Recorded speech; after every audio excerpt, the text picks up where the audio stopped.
сказок сотни прочитала я.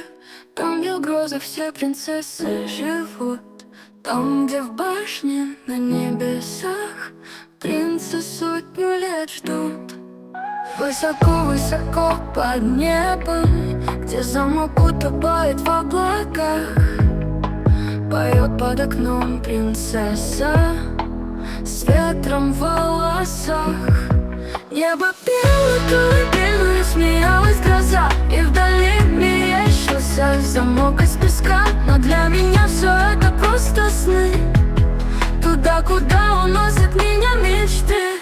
Подхвати меня, да ветер подхвати, и за дальние страны ты меня унеси. Туда, где по облакам идут корабли, туда, где в замках живут короли, туда, где солнце бежит за горизонт, туда, где рождается каждый восход, в края, откуда прилетает весна, где струятся ручьи из молока, где высокое небо слепым дождем питает сады солнечным днем. На северных горах башня изо льда, а феи колдовали туфли из хрусталя. Далекие края, покрытые сном, где красавица укололась веретеном. Но в жизни все умерли добрые феи, где их искать и где их найти? Кругом замки все опустели, и не стало той волшебной земли. Подхвати меня, ветер подхвати, и за дальние страны ты меня унеси.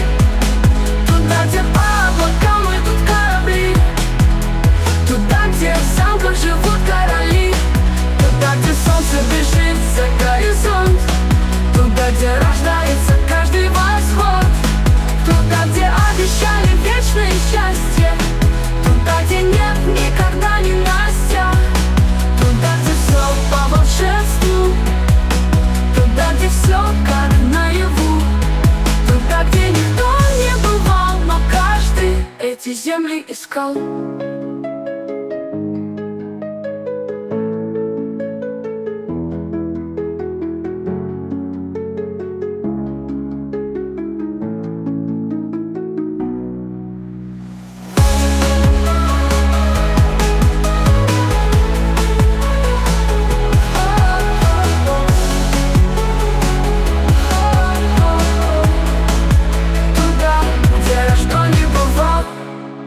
Но каждый эти земли искал.